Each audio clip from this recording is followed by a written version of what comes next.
everybody. Even though it's not officially summer yet, I'm pretty sure one of the big summer movies is going to be Paper Towns, which is one of the previous books by John Green. And there's lots of good things to talk about here in Paper Towns, just like with the previous video I did on the theme of nihilism and Fault in Our Stars. One thing that always attracts me to a quality work of fiction is that of setting. And setting would be one of the elements of fiction. Some of the different elements of fiction would include characterization and plot. There's lots of others. But a lot of people overlook setting. And basically what setting refers to is the time and the place that the work is set. So in Paper Towns, it's contemporary America, and it's set in Orlando, Florida. And a lot of people, when they read the novel, just gloss this over, don't pay much attention to the novel being set in Orlando. And I've visited Disney World, been there many times, took family there a few years back, and really enjoyed trip to Disney. Like to return and visit some of the other amusement parks, some of the other, ooh, did you notice? When people talk about Orlando, what do they talk about? Disney World, Harry Potter. There's all of those different theme parks that are in Orlando. Now, why would this happen in Paper Towns? Why would this happen? Now, every aspect of a novel goes to develop its theme. And the setting here is very quietly placed, not drummed into our head. But let's take a quick little peek inside the novel here. I have the hardback version. This is on page 57.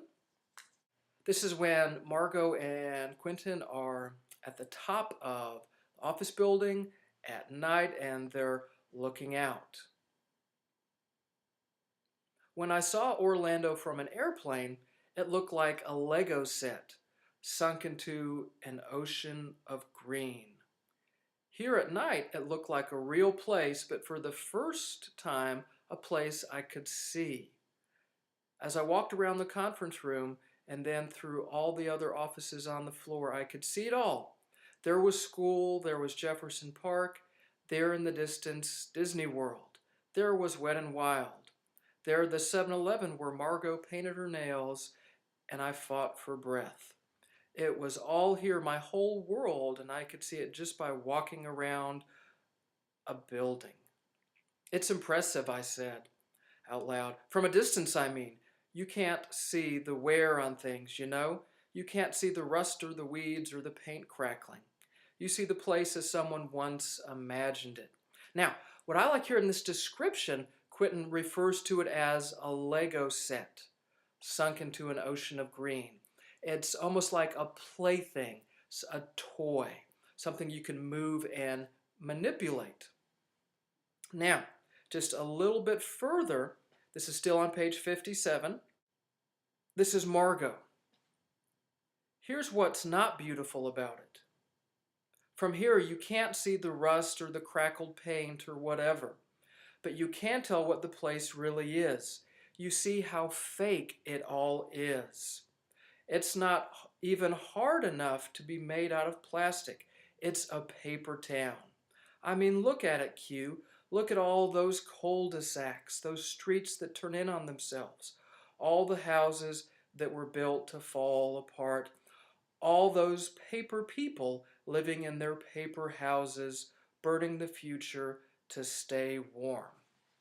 Now, this idea of paper towns becomes metaphor, one of the driving parts of the book that helps to develop that theme of falseness, of having a facade that's a cover for what's real, and what's real is behind there, not wanting that to be seen, not working on that real self to show to the world. Now, why does this take place in Orlando? Why is that?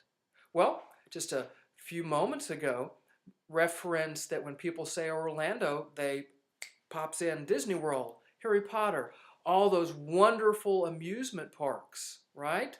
What are those amusement parks? They're not real. Why did John Green set this novel Paper Towns, this exploration into the falseness, the facade of not only high school, but also American culture itself in Orlando?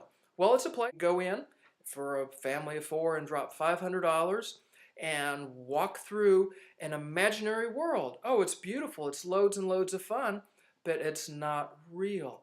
It's a facade. It's just a front covering something that's hidden, which is not so pretty. And this is what Margot is driving at here, trying to get Quentin to understand this falseness in her life and their high school lives and American culture as well. Wow. So what happens here in Paper Towns is that the setting becomes an integral part of the whole theme, which is exploring this idea of putting up a front in America, putting up a facade, paper towns, paper homes, paper people. Wow. Really enjoyed Paper Towns.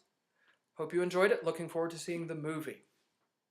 So that's again covering the element of fiction of setting and Paper Towns. Okay? Okay.